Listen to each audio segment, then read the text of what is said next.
Hello and welcome. I know I haven't been here in a while, but I promise you that in the near future there will be many more videos. Today we're gonna look at actually a slightly old game. It's from the anniversary event when we got slightly more XP on the first one of the day, and I just wanted to share it with you ever since that time because this is a fairly high XP game, okay? So, it's on Tears of the Cruisers, and I'm playing the Yamato, so things are pretty good because hopefully this map will make all of the cruisers cry.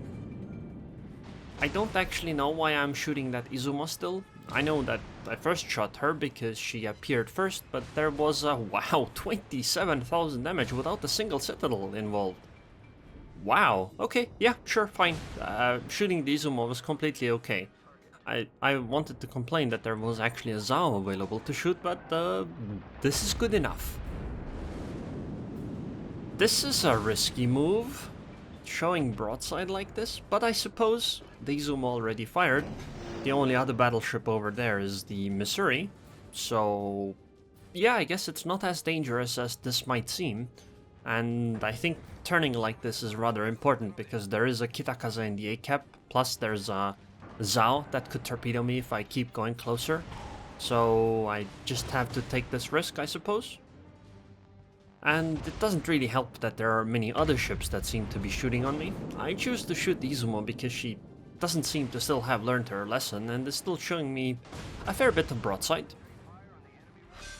And two Citadels and good night, Izumo. It's less than 4 minutes into the game. I'm at 78k damage. Off to a cracking start, I suppose. Well, the honor wasn't mine though, somebody else finished off a cruiser. But I mean, it's close enough.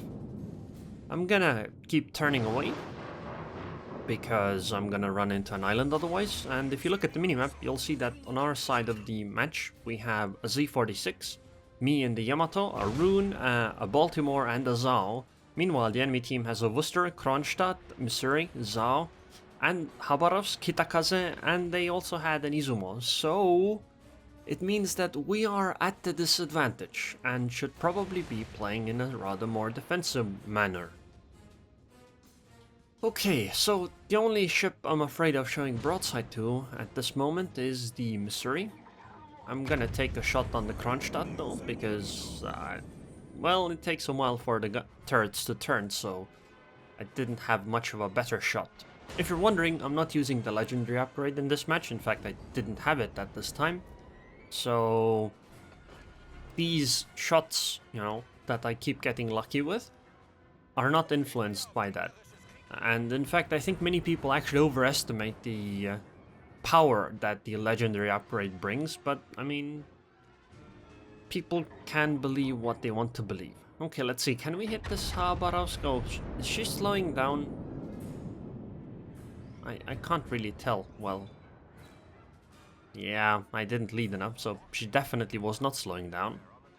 That's a bit unfortunate, but it was down to my poor aim rather than just getting unlucky. It seems the enemy Kitakaze is committing Sudoku, so that's good, because the Kitakaze is the main torpedo threat at this point here. I really can't understand why she's rushing the Z-46, it makes no sense. And good night, Kitakaze.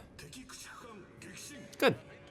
Although, if you look at the minimap, there's only me and the Z-46 on this side now. The Zao and the Baltimore have conveniently... they have conveniently pushed in the opposite direction.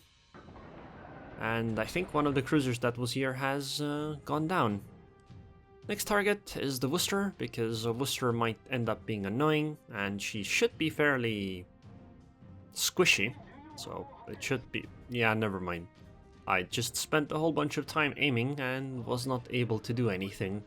On the other hand, it does allow me to put some distance between me and the enemy, because there are quite many enemy ships on this side, and I'm like the only ship. If I fire right now, I'll be like the only ship spotted over here, because the Z-46 probably isn't going to tank much damage in my stead, so it'll come down to me. So I need to be careful. And I mean, that Worcester is still pushing up, so she probably really wants to fire upon me. Unless she fires at the Z46, which I guess she is doing now. Well, thank you, Z46. Your sacrifice will not be in vain, okay? I bet that salvo on the Worcester is gonna be like a bunch of overpens. Okay, never mind. I suppose I have to... Wait, I got 5 overpenetrations and 1 Citadel. Nice game. Nice game. Reminds me of the King of the Sea match today we had, where Pravda's Aussie was turning in the Worcester, full broadside to an enemy Montana, and the Montana took a shot, and it was like less than 15 kilometers, and all the Montana got was overpenetrations. That was probably quite frustrating for the enemy. Did I just miss that salvo completely? Yeah, I just whiffed that salvo completely. Amazing. Amazing gameplay, Aerroon. Amazing. You're the very best there ever was, okay? How can you miss a cruiser at like 12 kilometers? What is this? Come on. Oh, amazing. Well, I guess it's almost 10k damage. That's something at least. And I mean, the Worcester is engaging, coming closer, so she has no real chance of surviving. The question is, how much damage will she be able to do? Let's use heal, because the fire is still ticking down, and I should be able to get maximum advantage of this heal. Oh, the salvo looks good if the Worcester were actually faster. Also, I just bounced a shell on the Worcester. Amazing. Simply amazing. Let's chill a little bit here, and the Worcester missed all the shells. Okay, so missing a cruiser at 12 kilometers is embarrassing, and goodbye, Worcester. That was a very nice salvo. 17k, 2 Citadels. Missing a Worcester at 12 kilometers is a little bit embarrassing as a battleship. But a Worcester missing a battleship at 8 kilometers is very embarrassing.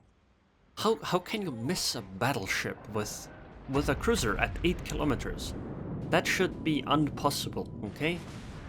Oh, and Kronstadt, are you showing me a broadside because you do not like having a Citadel? That's awfully nice of you, my man. That's really, really good. Let me help you be thunderstruck. Oh wait, no, she's turning away, never mind. That makes things much, much more difficult.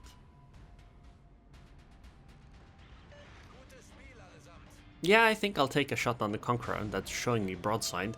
Especially since the Conqueror is gonna be slightly dangerous to me because of the potential HE spam.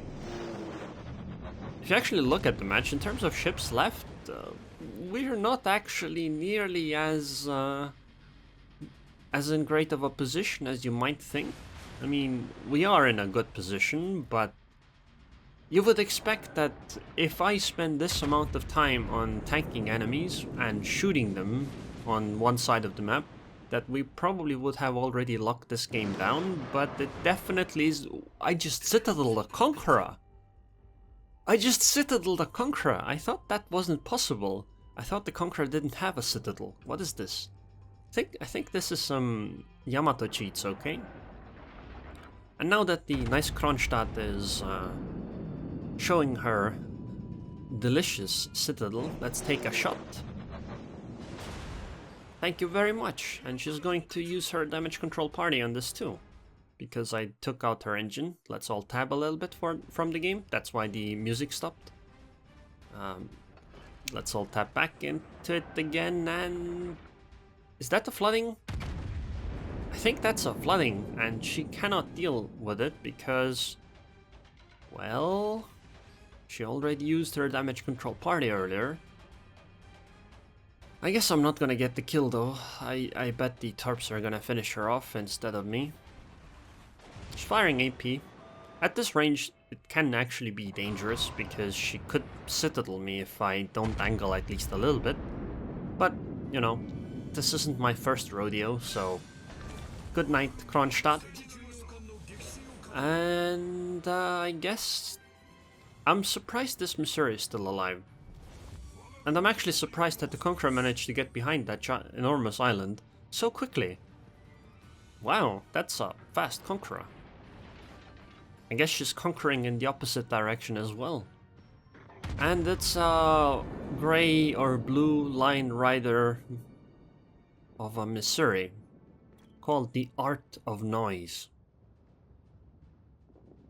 Hopefully I'll be able to hit her, but I guess I missed, and the next salvo is going to be on this broadsiding Conqueror, I suppose, because it makes much more sense to do so. I'm also only one kill off of a Kraken at this point, so I would like to get the finishing salvo on a ship. Amazing, 4,800 damage. That's impressive, considering how much I got hit in return. The Conqueror is replacing her ship rather quickly, but I do wonder how much she can replace. What are these torpedoes? Well, I suppose they did avoid me, so it's okay. Come on, I want to sink that Conqueror with these AP shells. Game, please. I'll take 7 shell hits out of 9, but the 13k damage is kind of disappointing, a little bit at least.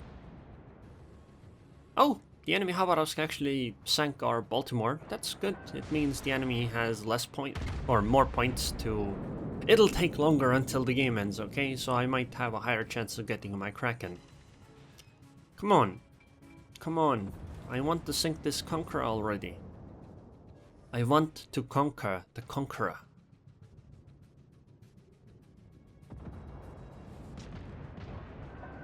By the way, if you notice, we only have cruisers left other than me, and destroyers, so there are no battleships. And I'm the one tanking the Conqueror, which I suppose is a good thing. Unfortunately, I did not get my Kraken, because somebody managed to sink the Habarovsk and the Missouri at the same time. Well, before I could finish the Conqueror off. And that put us over 1,000 points, and hey look! 1.1 million XP. 44,000 XP, 36,000 Captain XP, 3,257 base XP, 291,000 damage, 2.5 million potential damage. I tanked 145k damage. Let's look at this XP thing, okay? So I have quite many flags, okay? Plus 100%, 50%, 75%, 50%, 50%, 50%, 200%, 5%, 200%, 3%. And that adds up to a nice 44,000 XP and 36,000 free XP. You know, the anniversary time was quite incredible for getting lots and lots of free XP. So the way I did it is, basically I saved all of my dragon flags for like 100% first wins of the day and higher than that. And this event was 200% first win of the day. And so I put on all of the dragon flags and just played first wins of the day on different ships, and I made like 700,000 free XP in not that many games actually. I would recommend everyone else do the same, because it just helps you stack up free XP really quickly. Anyways, hope you guys enjoyed this video. I would like to thank the patrons and Patreon. Thank you very much for being patient with me, and I hope I'll see you guys next time.